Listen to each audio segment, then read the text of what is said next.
Welcome to Talk Treatises. Today, we are turning off the notifications, ignoring the emails, and stepping back about 2,500 years. We are heading into the forests of ancient India. It's a fascinating landscape. You have to picture it. Rushing rivers, mango groves, and arguably the most intense philosophical revolution in human history. We're talking about Siddhartha by Hermann Hesse. Now, I have to confess, when I first saw this on the staff for this week, I had a bit of a flashback to my college dorm. Oh, I know what's coming. This book was on the shelf of, every guy who wore hemp necklaces, played acoustic guitar poorly, and wanted to talk about finding himself. It has a bit of a reputation as, well, let's call it bumper sticker enlightenment. That is entirely fair. It is absolutely a backpacker's Bible. But that reputation is actually a tragedy because it masks what this book really is. How so? If you strip away that pop culture vibe, the whole aesthetic of the wandering hippie, you're left with a brutal, rigorous philosophical treatise. Oh, yeah. It's not a cozy story. It's a knife fight about the nature of the human soul. A knife fight. That is a very aggressive way to describe a book about a guy sitting by a river. But it is. It tears apart the difference between wisdom and knowledge. It questions the utility of language itself. It even attacks the concept of time. It's really heavy lifting, disguised as a simple fable. Okay, so let's set the stage before we meet the guy holding the knife. We are in India, likely the 5th or 6th century BCE. What does the world look like for our protagonist, Siddhartha? You have to imagine a society that is hyper-structured. It's the height of the Brahmanical system. The Brahmins are the priestly caste, the absolute elite. They hold the keys to the universe. And those keys are the Vedas, the holy scriptures. Exactly. So it's a world where the rules for salvation are, already written down. Yeah. The atmosphere is just one of intense ritual. The air is thick with the smoke of sacrifices, ghee, sesame oil, honey being poured into fires. And it's a world that is obsessed with ablutions. Ablutions, that's ritual washing, right? Right. But it's not just about hygiene, not at all. It's spiritual decontamination. You sin, you wash, you touch something unclean, you why. It's like a spiritual technology. It's almost exactly like that. The belief is that if you perform the ritual correctly, if you say the verse with the perfect intonation, you compel the gods to act. And into this world steps Siddhartha. He's a young Brahmin, he's the golden boy, handsome, smart, everyone loves him. His best friend Govinda basically worships the ground he walks on. But the text introduces a conflict immediately. It calls it the thirst. The thirst. This is the engine of the whole book. Siddhartha has absorbed everything his teachers have to give him. He knows the verses, he knows the rituals, he knows the cosmology. But Hesse writes this devastating line right at the beginning.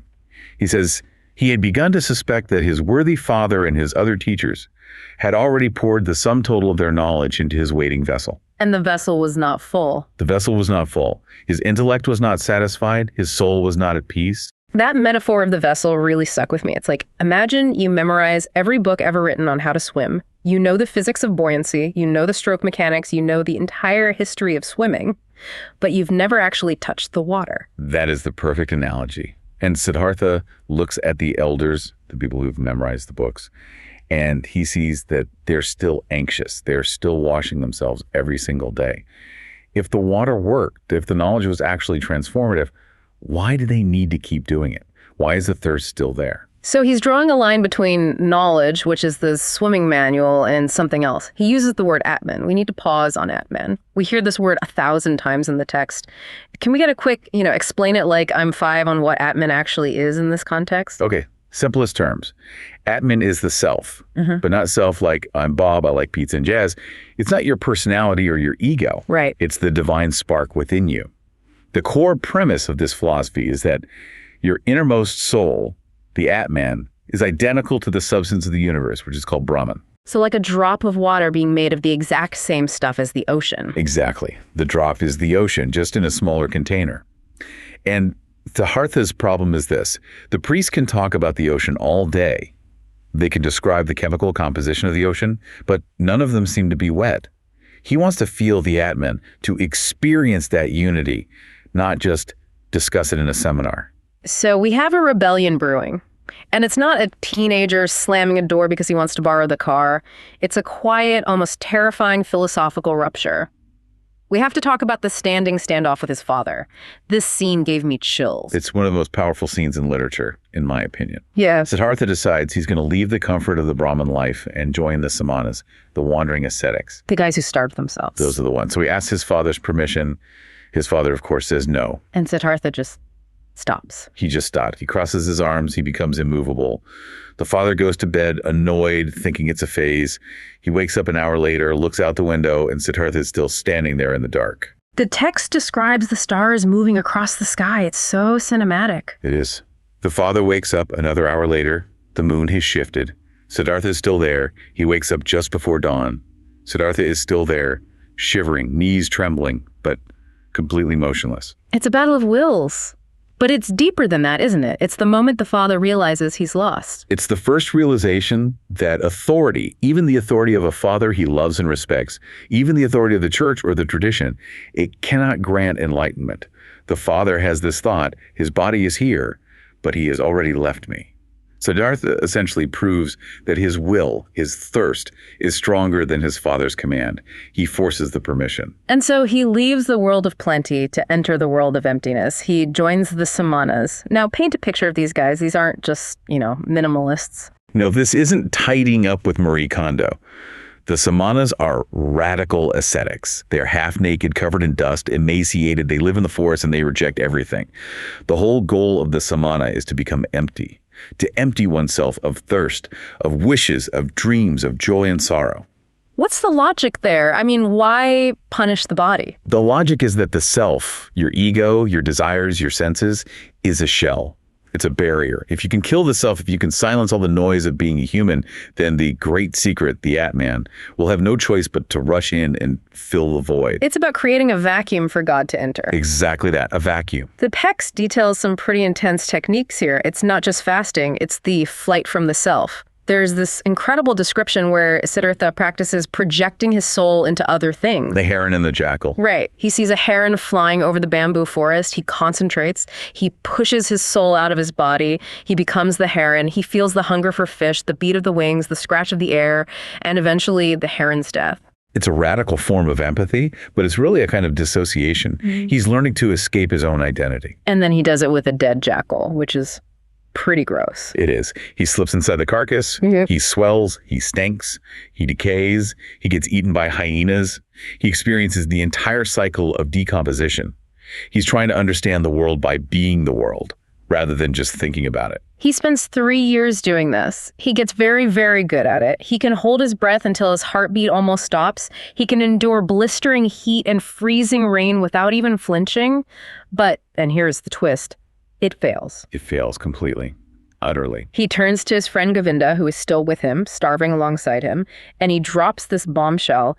He says, "What we are doing is no different than what a drunkard does at the tavern." It's such a scathing critique. I mean, think about what he's saying.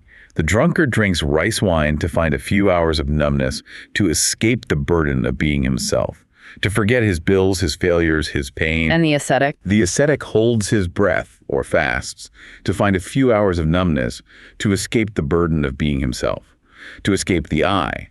But in both cases, when the wine wears off or the breath returns, the self is still there. You haven't solved the problem, you've just taken an anesthetic. That is such a cynical take on meditation. He's basically saying, we aren't finding God, Govinda. We're just getting high on oxygen deprivation. That's pretty much it. He realizes that flight from the self is just a temporary vacation. You can flee the self 1,000 times into a heron or a stone or a void, but you always return to the self. The cycle remains unbroken. And that's when he has the epiphany that learning, in the sense of acquiring skills or tricks to escape pain, is actually an enemy to finding. So 3 years of starvation and he's back to square one. He's essentially realized that you can't kill the self, you can only numb it. And right at this moment of total disillusionment, a rumor sweeps through the forest. A man named Gautama, the Buddha, has appeared. A man who has actually done it. He's stopped the cycle of rebirth. So Siddhartha and Govinda leave the Samanas to find the Buddha. And this leads us to part 2 of our discussion, the rejection of doctrine. This is a critical pivot in the entire book. They find the Buddha in the Jetavana Grove.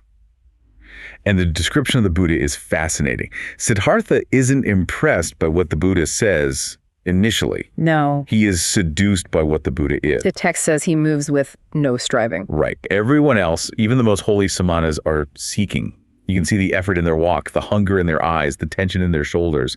The Buddha isn't seeking. He is found. He's just pure peace, a perfected state. Govinda is immediately hooked. He hears the sermon, the Four Noble Truths, the Eightfold Path, and he signs up. He joins the order. But Siddhartha hesitates. He sees the perfection, but he smells a rat in the logic somewhere. And then he asks for a private audience with the Buddha to lodge a complaint. I mean, this is bold. He's a young nobody confronting the enlightened one. It's the great objection, and it is a brilliant piece of logical deconstruction. It's the ultimate, well, actually. So walk us through the logic trap he sets for the Buddha. Okay. Siddhartha says, basically, listen, O illustrious one, you teach the law of cause and effect. The world is an unbroken chain. Nothing happens without a cause. Good leads to good, bad leads to bad. The universe is a perfect crystalline clockwork. Okay, standard causality. Karma. I'm with you. But, Siddhartha says, your doctrine of salvation of nirvana implies a gap in that chain. It implies a way out. If the chain is unbroken and eternal, how can one just step out of it? By teaching salvation, you are actually contradicting your own teaching of the unbroken chain. He's saying the math doesn't check out. Exactly. But the deeper argument, the one that really matters, isn't the logic chop. It's about what he calls the incommunicable secret. Siddhartha looks at the Buddha and says, essentially, you didn't reach enlightenment through teachings. You didn't become the Buddha because someone told you how. He reached it through experience. Exactly. He sat under the bo tree and he experienced something, a rupture, a moment where the universe collapsed into him. That hour of enlightenment is what matters. But, and this is Siddhartha's tragedy and his liberation, you cannot transmit an experience through words. You can transmit knowledge. I can tell you how to build a fire. I can give you the chemical equation for combustion. But I cannot transfer the sensation of warmth to you. You have to put your own hand in the flame. So if the Buddha accepts followers, he's giving them the knowledge, the instructions, but he cannot give them the wisdom. He can give them the recipe, but not the meal. Precisely. And Siddhartha realizes that if he stays and becomes a follower, he will become a shadow of the Buddha. He will mimic the walk, mimic the robe, mimic the words. He will be a perfect copy, but he will never be the Buddha. So he has to leave. Govinda stays choosing the path of the follower, the path of dogma. Siddhartha leaves, choosing the path, a solitary experience. And this moment of leaving is the first true awakening in the book. He leaves the grove and suddenly the entire world changes. He stops looking for the meaning behind things. He stops trying to pierce the veil of Maya. He sees the world as it is. Blue was blue, river was river. It sounds so simple, but it's a metaphysical revolution for him. Before, as a Brahmin and a Samana, he thought the physical world was a trick, an illusion to be analyzed and discarded. Now he realizes the meaning isn't hidden behind the world. The meaning is in the world. He realizes he is no longer a Brahmin. He is no longer a Samana. He is just Siddhartha. And in realizing he is just Siddhartha, he realizes he has absolutely no idea how to live in the real world. He knows how to pray, he knows how to starve, but he doesn't know how to talk to a woman or buy a loaf of bread. Which necessitates the fall. To destroy the priest in himself, he has to become the opposite of a priest. He has to enter the world of what he calls the childlike people. This brings us to part 3, the descent into samsara, the world of the senses. He walks into the city, sees a beautiful woman in a sedan chair, and decides, I want that. This is Kamala. She is a high-end courtesan, and she becomes his new teacher. I love the scene where he approaches her. He's a dirty, ragged ascetic. He smells like the forest. He asks her to teach him the art of love, and she basically laughs at him and says, you need money, you need clothes, and you need shoes, and you need gifts for me. And he just says, that's easy. He has the arrogance of the spiritual elite. He tells her he can do 3 things. I can think, I can wait, I can fast. It's a great line. I can think, I can wait, I can fast. And initially, these skills make him incredibly powerful in the city. He treats business as a game. He goes to work for Kamaswami, the merchant. Kamaswami is stressed, greedy, anxious. He's always checking the market prices. Siddhartha is cool, detached. If he loses a shipment of rice, he just laughs. Why does he laugh? Because of the fasting. If you don't fear hunger, you don't fear poverty. If you don't fear poverty, you can't be pressured. He has this samana detachment that makes him invincible in business negotiations. He doesn't need the deal, so he always gets the best terms. He always wins the deal. And in the meantime, Kamala teaches him the art of love, and she teaches him something profound, that pleasure is a craft. You can't take pleasure without giving it. She observes that he's a good lover precisely because he's detached. He isn't desperate. He treats it like a ceremony. But, and here is the slow creeping horror of this section, the detachment starts to fade. The slow rot. Yes. Yeah. The text describes it as a soul sickness. It's not an explosion, it's a mold. At first, he mocks the childlike people for their worries about money and status. He thinks, look at these silly animals crying over a few coins. But slowly, the game stops being a game. The mockery turns into envy. Envy. Why would he envy them? He envies them for their passion. He envies that they can love things so much that they suffer for them. He envies that their lives feel real to them. He's stuck in this glassy, detached state where nothing hurts, but nothing tastes good either. He's numb. He's successful. He's rich. He's loved by the most beautiful woman in the city, and he is completely dead inside. He's stuck in the middle. He's not a sage anymore, but he's not fully a childlike person either. He's just stuck. And the gambling scene is where we really see him hit the bottom. It's visceral. He starts gambling with high stakes. He hates the money, so he throws it away to show he doesn't care. But the thrill of losing, the pain of losing, becomes the only way he can feel anything. He's trying to recreate the intensity of the Samana life through the adrenaline of financial ruin. It's a form of self-harm. It is. He bets 10 times what anyone else dares. He loses. And in that moment of loss, he feels a sharp, stinging pain in his chest. And he welcomes it. Because for 1 second, he feels alive. He becomes greedy, sluggish, fearful. He wakes up one morning, looks in the mirror, and sees an old, ugly man. The Samana is gone. The Brahman is gone. There is only a tired, drunk merchant. And then he has the dream. Yeah. The dream of Kamala's songbird. In the dream, Kamala keeps this rare songbird in a golden cage. It usually sings every morning. But in the dream, it's silent. Siddhartha looks in the cage and the bird is dead, stiff, cold.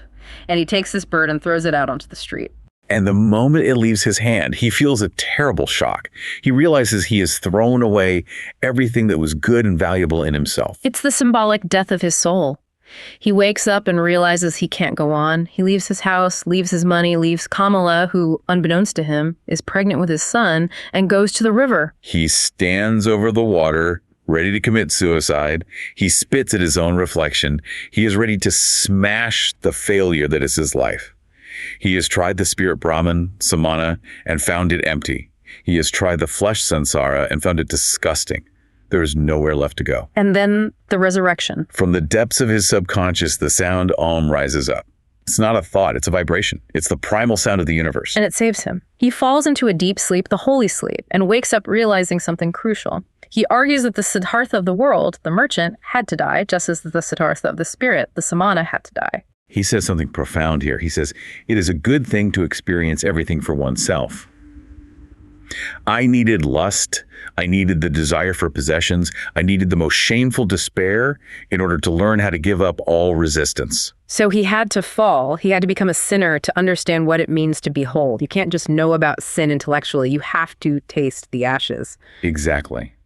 Hesse is arguing that innocence is not wisdom. A child is innocent, but a child is not wise. To be wise, you have to lose your innocence, get dirty, break your heart, and then find your way back to the Om on the other side of the despair. Which brings him back to the river and to the man who will become his final teacher, Vasudeva, the ferryman.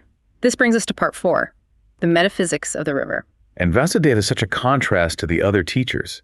The Brahmins talked constantly. They loved to debate. The Samanas chanted. The Buddha preached sermons. Vasudeva, he just listens. He's the master of listening. He teaches Siddhartha that the river knows everything, and if you listen to it, you will learn everything. And the central lesson of the river is the doctrine of simultaneity. The idea that there is no time. Okay, this is the hardest concept in the book to grasp. When I read it, I had to stop and reread the paragraph 5 times. Time is not real. It sounds like bad physics. What does he actually mean? Think of it this way. Imagine you're walking along a riverbank. You can see where you're standing, and maybe you can see around the next bend. You think of the river as a journey. The water flows from the source, the past, to the ocean, the future. Right. That's how we experience time. It's linear. Now imagine you are an eagle flying high above the river. You see the source in the mountains, the waterfall in the middle, and the estuary at the ocean all at the same time. It's the map view versus the journey view. Exactly.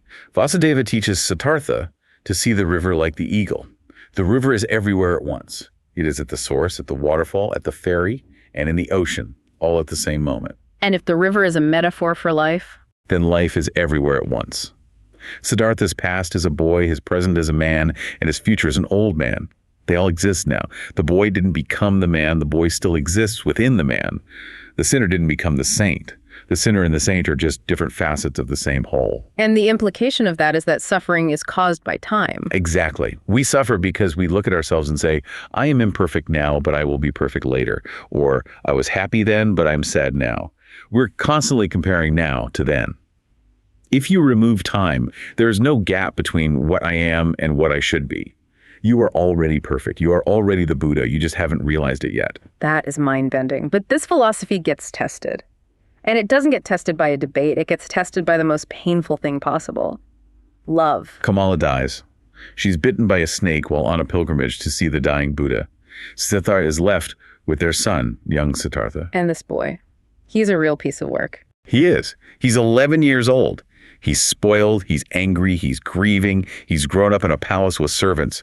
Now he's living in a mud hut with two old men who eat bananas and rice. He hates the food, he hates the hut, and he hates his father.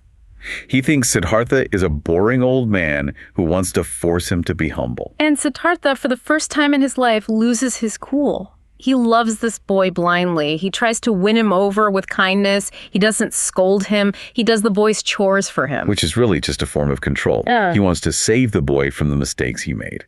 He wants to keep the boy by the river where it's safe and holy so the boy doesn't have to go into the city and become a gambler and a drunkard like Siddhartha did. And Vasudeva, the ferryman, has to hit him with the hard truth. He asks Siddhartha, do you think you can spare your son from samsara? It's a devastating question. Can you save someone from their own journey? Vasudeva reminds him, who protected you from samsara? No. Your father couldn't keep you in the temple? You had to leave. You had to go to the ascetics, to the city, to the gambling tables. You had to sin to become wise. You had to fall to learn how to stand. So by trying to keep his son safe in the hut, he is actually denying his son the right to his own life. He's denying his son the right to make his own mistakes. The boy must go sin. He must go suffer. That is his path. And the climax of this section is the letting go. The son runs away, he steals their money and the boat, and flees to the city. Siddhartha chases him. He runs all the way to the city gate. And standing there, looking at the entry to the pleasure grove where he first met Kamala, he stops. He remembers his own youth. He remembers looking at his father's face when he left. He realizes the comedy of the cycle. It's the same story playing out again. He's now the father standing in the window. He realizes he has to let the boy go, even if it breaks his heart, even if the boy never comes back. This is the final wound. This is the death of his last attachment. And only when that wound heals, when he stops fighting the river of events, does he truly achieve enlightenment. He stops fighting reality. He accepts that his son is gone, just as he accepted that Kamala is gone. Which sets the stage for the finale. Part 5, the final synthesis. Govinda returns. Govinda, the faithful follower. He's old now, still wearing the yellow robe, still wandering, still seeking, and he still hasn't found peace. Because he's obsessed with the goal. Siddhartha explains the difference between seeking and finding. He says, seeking means having a goal. Finding means being free, being open, having no goal. If you're looking for a specific thing like peace or truth or my keys, you miss everything else. You miss the stone, the river, the blue sky. You have tunnel vision. And then Siddhartha picks up a stone, and this is the philosophy of the stone. This is beautiful. He says, I don't love this stone because it might become Brahma in a million years. I love it because it is Brahma right now. He rejects words. He says words divide the world into half-truths. Nirvana is just a word. Sin is just a word. Reality is always one. And here's the core difference between Siddhartha and the great thinkers he left behind. The thinkers try to analyze the world. They want to dissect it, categorize it, understand the mechanics. Siddhartha chooses to love the world. He wants to see the divine in the thief and the shark just as much as in the sage. Then comes the moment of transfiguration. He tells Govinda to kiss his forehead. And Govinda, he sees. He no longer sees Siddhartha. He sees a stream of faces. A dying fish, a murderer plunging a knife into a victim, a newborn baby crying, a couple in the frenzy of lust, a corpse decomposing. It's a psychedelic cascade of humanity. It sounds like a DMT trip. It is a vision of the totality of existence. But over all of them hangs a thin mask, the mask of water, the smile of Siddhartha. And Govinda realizes this is the smile of the Buddha. It's the realization of the unity of all things. The murderer and the baby are the same stream. Suffering and joy are the same stream. Samsara and nirvana are the same. It is all one. So what does this all mean in the end? It means that the journey isn't linear. It's not a ladder you climb to get to heaven. It's a circle. You don't achieve enlightenment by escaping the world. You achieve it by plunging into the world so deeply that you come out the other side, realizing that the mud and the gold are made of the same stuff. That is heavy and beautiful. It is. Okay, we've unpacked the text, we've analyzed the arguments. Now it's time to break the framework. It's time for our thought experiments. Let's do it. And just a quick disclaimer. These are for entertainment and educational purposes only. We are stretching the text to its breaking point. Experiment number 1, the experience machine paradox. Okay, so imagine two machines. Machine A is the Brahman Samana machine. It uploads the intellectual understanding of every philosophy, every theology, every truth directly into your brain. You instantly know everything about the universe. You can quote every scripture. Versus machine B, the samsara machine. It simulates a lifetime of heartbreak, greed, addiction, loss, love, and recovery. But it all happens in 5 minutes of real time. So the question is, based on the philosophy of Siddhartha, which machine yields wisdom? The text suggests machine A, the upload of truth, is completely worthless. Siddhartha had that. He knew the Vedas. It didn't help him one bit. Exactly. The text suggests that wisdom requires the scar tissue of experience. You have to feel the despair of the dice game to understand the foolishness of wealth. You can't just read a pamphlet about it. So the modern application here is terrifying. We have the internet, we have infinite information, we're all hooked up to machine A. We are drowning in information, but we are starving for wisdom? Because information is actually the enemy of wisdom in this context. It prevents the fall. If you can Google the answer, you never have to wrestle with the question. You never have to stand in the rain for 3 days. You never have to be the heron. So maybe we need to disconnect to fall properly. That kind of explains why digital detoxes are so popular. We're trying to simulate the forest. Maybe. Or maybe we just need to live our lives and make our mistakes rather than trying to optimize everything. All right. Experiment number 2, the river of time justice system. This one is tricky. If we accept Vasudeva's premise that time is not real and that the sinner is already the Buddha, how do we punish crime? You're a judge. A murderer stands before you. In the river view, that murderer is also an innocent baby, and he is also an enlightened sage simultaneously. The murder is just a fleeting moment in the stream. So do you punish the current mask, the murderer, knowing that it's an illusion? If you punish him, you're trapped in the illusion of time. You're saying you are bad now.